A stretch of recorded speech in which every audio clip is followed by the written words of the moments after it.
होगी तो बुलडोजर की तरह तुमको शिकस्त होगी।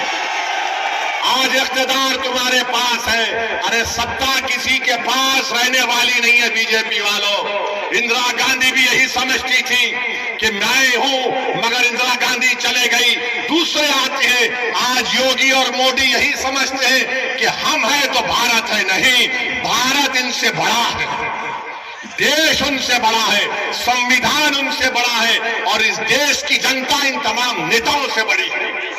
मेरे अजीज दोस्तों और बुजुर्गों, मैं आपसे फिर से अपील कर रहा हूं कि आप मजलिस इत्तेहादुल मुस्लिमीन का साथ दीजिए। आप जानते हैं कि बुढ़ाना में नबी करीम सल्लल्लाहु अलैहि वसल्लम के शान में किसी ने अनाप शनाप बकने की कोशिश की तो क्या कोई लाल टोपी पहनने वाला गया था? कोई लाल टोपी पहनने वाला गया था? यही हरा कपड़ा डालकर जाने वाले मजलिस इत्तेहादुल मुस्लिमीन के लोग थे। हमारे 19 लोग जेल को गए, मगर हम जब जेल को जाते हैं तो हम बोलते हैं कि ससुराल में गए। और ये तो हजरत यूसुफ अलैहिस्सलाम की सुन्नत भी है। बड़े बड़े लोग जेल को गए और जब जेल से निकले तो बड़े नेता बने, मगर भैया जेल को नहीं जाते। आजम खान जेल को चले गए, अब्दुल्ला जेल को चले गए, मगर भैया नहीं जाएंगे। भैया के बारे में बोलेंगे रे दरी बिछाओ जवानी कुर्बान। अब मालूम हुआ कि आज रोड शो करने आ रहे हैं। अखिलेश, आपने गलत टाइम लिया यहां पर आने का। है? अच्छा, मालूम हुआ कि भैया ने कहा कि अब शेर के धार के सामने कुछ नहीं कर पाएंगे तो कैंसल कर दिए वो। तो इसका मतलब समाजवादी चुनाव हार चुकी है, मान चुकी है। आप ये बात समझ लीजिए। तो आप 20 तारीख के दिन अपना एक एक वोट पतंग के निशान पर बटन दबाएंगे इंशाअल्लाह।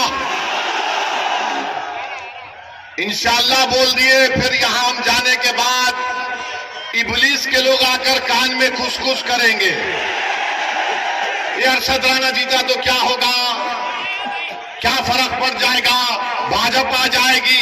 अरे भाई, भाजपा आई मेरी वजह से नहीं आई, इन लोगों की वजह से भाजपा आई है।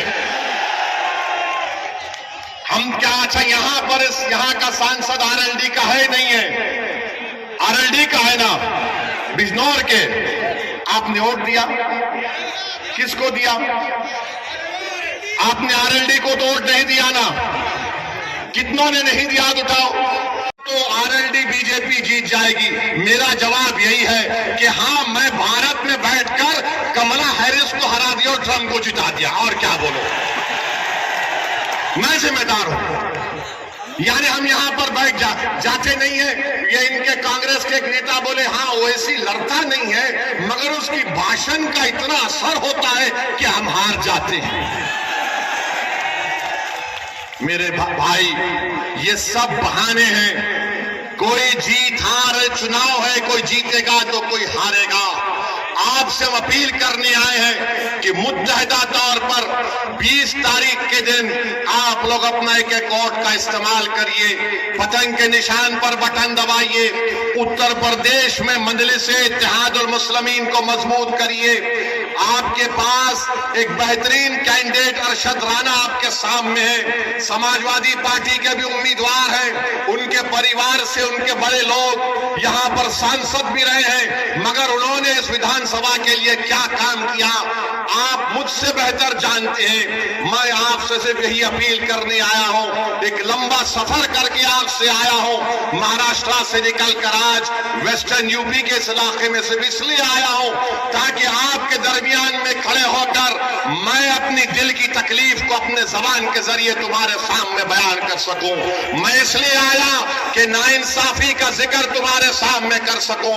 मैं इसलिए आपके दरमियान में आया मेरे बुजुर्गों, मेरे गयूर नौजवानों, ताकि हमारी आवाज उत्तर प्रदेश के विधानसभा में गूंजे। एक मर्तबा आप मजलिस के उम्मीदवार को कामयाब कर दीजिए और देखते जाइए कि आपके मसाइल कैसे हल होते हैं। वरना याद रखिए देखिए, ये समाजवादी और बीजेपी एक सिक्के के दो रुख हैं, एक सिक्के के दो रुख हैं। मैं करीब से देख चुका हूं इनको। ये चाहते हैं कि, मानते हैं कि मजबूर है, ये कमजोर है, इनको डराओ, ये डर जाएंगे। आपको डरने और घबराने की जरूरत नहीं है। जब दलित समाज का, सुनिए, जब मोदी पार्लियामेंट में खड़े होकर बोलते हैं कि भारत का सबसे बड़ा बैकवर्ड क्लास का नेता मोदी है, अखिलेश कहते हैं कि हम समाजवादी जरूर हैं मगर हमारा परिवार यादव परिवार है, बहुजन समाज है, दलितों की बात करती है, बाबा है, बोलते नहीं है मगर ठाकुरों को प्रमोट करते हैं। हर समाज अपना नेता बना चुकी है और आप लोग सिर्फ सोच रहे हैं कि क्या करें क्या करें। अरे करना कुछ भी नहीं है, उनको देखो, अपने अरशद को कामयाब करो और कुछ भी करना नहीं है। 18 लोकसभा के चुनाव हो चुके हैं, हम कब तक सोचते रहेंगे? अरे एक मर्तबा अपने दिल की आवाज को सुन लो। तुम बंद कमरों में बैठकर तो बोलते हो कि ओवैसी हमारे तकलीफ को बयान करता है, ओवैसी पार्लियामेंट में लड़ता है। अरे मेरा लड़ना जरूरी है मगर क्या तुम नहीं चाहते कि ओवैसी की तरह ऐसे हजार ओवैसी से बेहतर तुम्हारे नुमाइंदे विधायक और सांसद बनकर तुम्हारी लड़ाई लड़े? ये आपको फैसला करना है 20 तारीख को। बस यही चंद गुजारिशात मुझे आप तक कहना था।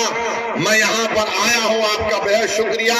मैं आखिर में कुंदरकी की आवाज, वो ये बोल रहे हैं कि देखिए, सुनिए सुनिए सुनिए, कुंदरकी में जो बीजेपी के उम्मीदवार हैं वो बोल रहे हैं कि जुमे का दिन बड़ा मुबारक दिन है और हमारे मुसलमान भाई नमाज पढ़ने नहीं गए, मेरे जुलूस में आ गए।